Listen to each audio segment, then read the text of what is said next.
Bienvenue sur la présentation de notre exposé d'administration système et réseau. Nous allons parler de l'impact écologique des data centers en Afrique. Cette présentation s'articulera autour de 4 axes principaux. L'introduction, qui sera présentée par moi-même, Moussa Sidi. Problématiques et situations actuelles en Afrique, présentée par Bayramadi Clark. Impact environnementaux et solutions envisageables, présenté par Béchir. Et enfin, conclusions et recommandations présentées par Husseini. Passons à l'introduction.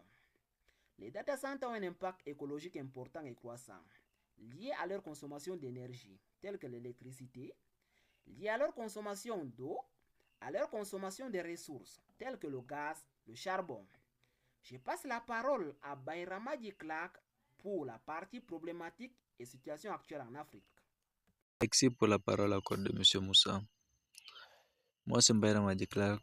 Je vous présente la problématique et la situation actuelle des data centers en Afrique.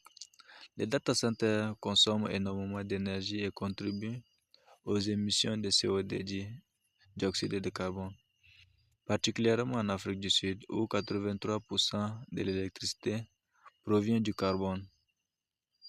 La situation actuelle des data centers en Afrique. Nous prenons l'exemple exprès de Teraco Data Environment, situé en Afrique du Sud, le plus grand data center en Afrique, avec plus de 200 000 watts de capacité. Son activité génère une empreinte carbone élevée, alimentée par un réseau électrique majoritairement fossile.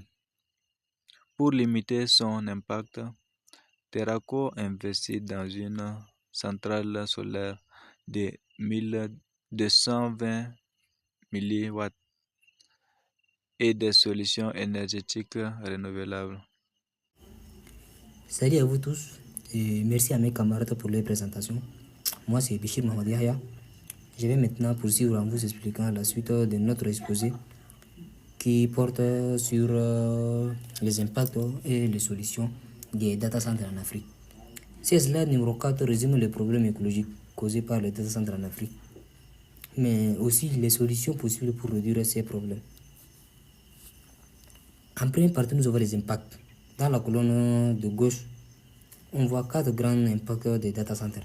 Premièrement, nous avons la consommation d'eau. Secondo, nous avons les émissions CO. Troisièmement, nous avons les déchets électroniques. Et enfin, nous avons les coûts énergétiques. En parlant sur la consommation d'eau, le data center doivent garder leurs machines à une température basse. Sinon, elles réchauffent. Pour cela, ils utilisent souvent beaucoup d'eau. Par exemple, pour les systèmes de refroidissement par évaporation ou circulation d'eau froide. Et vous savez, en Afrique, où l'eau est parfois rare, cela peut être un vrai problème écologique et social. En deuxième partie, nous avons les émissions CO. Pour fonctionner le data center, il utilise de l'électricité. Mais cette électricité vient souvent de sources polluantes comme le charbon ou le diesel. Et en résultat, ils produisent du CO2, un gaz responsable du réchauffement climatique. Plus les data centers sont nombreux, et plus ils contribuent à ces problèmes. Troisièmement, on a les déchets électroniques. Ici, les équipements informatiques tels que le serveur, les disques, le câble 6 et on les remplace régulièrement, ce qui crée des déchets électroniques. Ces déchets contiennent des métaux lourds et des produits toxiques, malgré qu'ils peuvent polluer le sol, l'eau et parfois l'air aussi.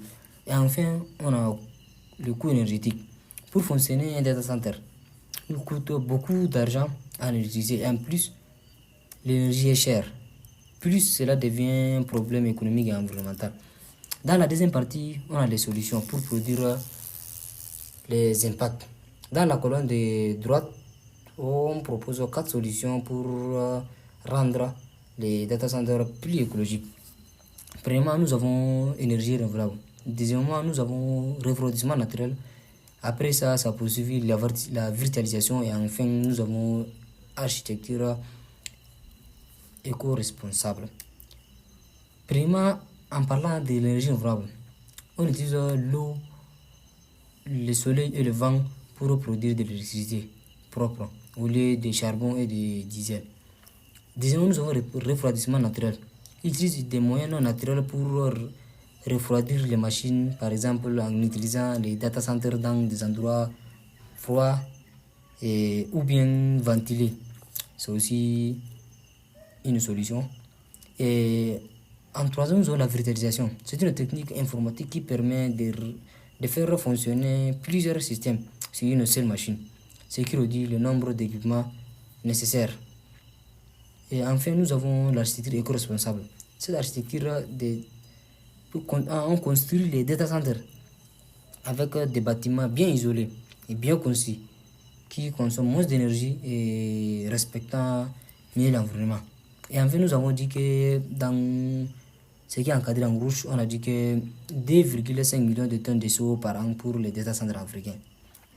Ce qui veut dire que la pollution va encore augmenter si on ne met pas en place des solutions proposées. Et c'est aussi un signal d'alerte. Il faut agir maintenant. Et je laisse la parole à mes camarades qui vont poursuivre pour le reste des explications de ces exposés. Salut tout le monde, je suis Hussein Abdurrahman. À présent, nous sommes sur la conclusion. En conclusion, les data centers sont essentiels pour stocker et traiter les données numériques qui alimentent notre économie et notre société. Cependant, l'impact écologique est important et nécessite une attention particulière. Les data centers consomment beaucoup d'énergie, ce qui contribue aux émissions de gaz à effet de serre et à la pollution de l'environnement. Il est donc crucial de trouver des solutions pour réduire les impacts écologiques. Pour les recommandations, nous allons dire pour réduire l'impact écologique des data centers, nous recommandons les mesures suivantes. En 1, investir dans les énergies renouvelables. Les data centers peuvent utiliser les sources d'énergie renouvelables telles que l'énergie solaire, l'énergie éolienne ou hydroélectricité pour réduire les dépendances aux combustibles fossiles. En 2, former les techniciens. Il est essentiel de former les techniciens et les ingénieurs pour qu'ils puissent concevoir et gérer les data centers de manière efficace et écologique. En 3, politique environnementale. Les gouvernements et les entreprises doivent mettre en place des politiques environnementales pour encourager la réduction de l'impact écologique des data centers. En 4, partager les infrastructures. Le partage d'infrastructures entre les entreprises peut aider à réduire les coûts et l'impact écologique des data centers. En suivant ces recommandations, nous pouvons réduire l'impact écologique des data centers tout en continuant à bénéficier des avantages qu'ils offrent en termes de stockage et de traitement des données. Ainsi s'achève le travail. Merci d'avoir suivi la